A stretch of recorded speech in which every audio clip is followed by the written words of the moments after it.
what we call tectonic changes. In Pakistan, 58% in 2008 the stock market went down. 58%. The price of oil went from $147 to $150. 3 times. And so on. I mean, you take any entry. These are not small changes. These are tectonic changes. And we have to be coping with them. And the final entry is psychological, which we don't measure because all these things are affecting us as human beings, as members of an organization, as members of a country, how we are going to cope with these changes, these tectonic changes that are taking place. So here you can see some of these pointed out in a shrinking world. The work transformations, the haves and the have-nots are having greater problems, the resources of the world being affected, the ascent of women. These are some of the changes that are happening to us. सबात एक तगय्युर को है ज़माने में, सुकून मुहाल है कुदरत के कारखाने में. Change is part of our life. It is no good saying it is not going to happen to me. It is going to happen to each one of us, and we better be aware, we better be able to cope with that. The best talent goes where the infrastructure provides the most support. And because we, as chartered accountants, are trying to build our own organizations, to build our own country or countries, we have to ensure that we attract that best talent and that we remain adaptive. If there is one entry that is going to be the hallmark of a successful individual, a successful organization in 2012 and in the years ahead, it is that we continue to see this change and be adaptive, both as an organization and as an individual. I should have pointed out that I will borrow today from 2 of my mentors, gurus, who have helped Tom Peters, and Tom Peters, the greatest living management guru alive today, now that Drucker is there no more, and David Ulrich, in fact, the guru of HR, and they have allowed me to use their slides as well. The most important decisions business people make are not the what decisions. They are going to be the who decisions. And we, as holders of capital, have to spend less on capital expenditure. You know, we as chartered accountants, this is a lesson that we ought to learn. We spend a lot of money on capital expenditures. We like to show some beautiful buildings. We like to show some new equipment and so on and so forth.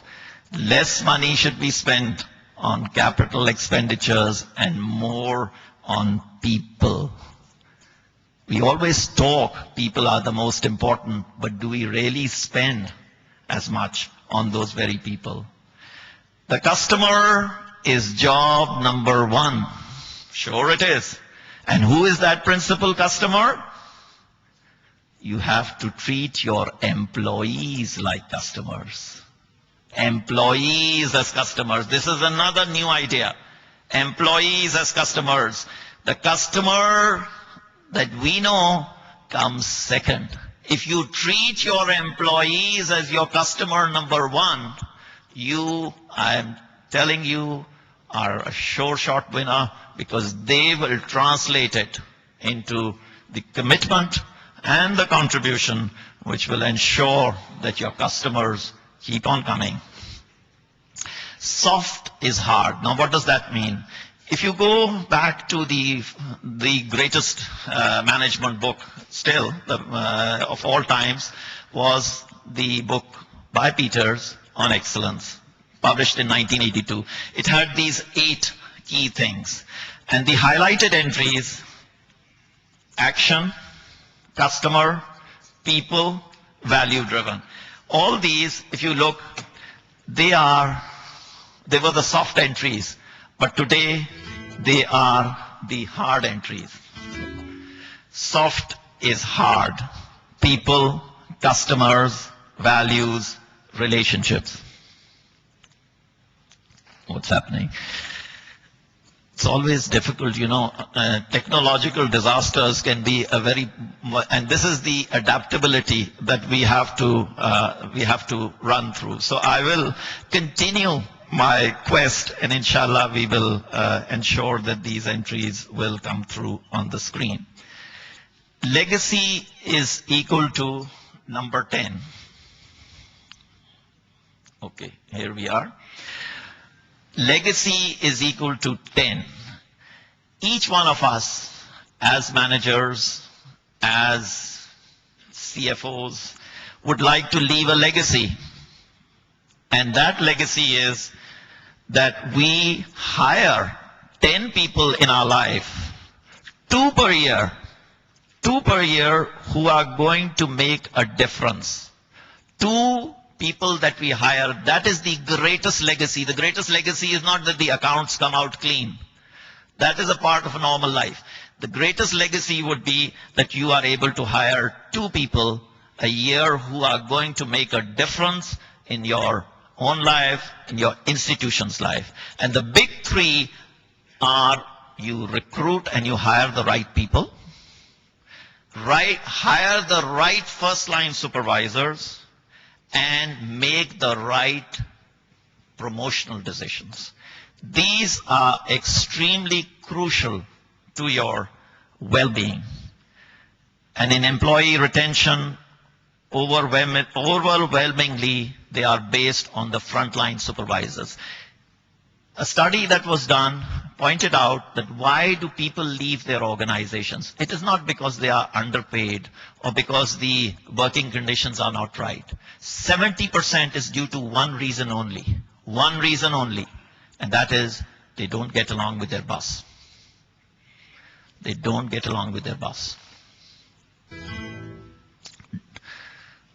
Okay.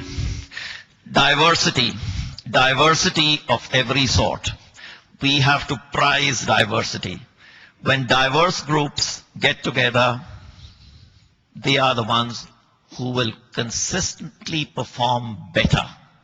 Diversity will always trump ability.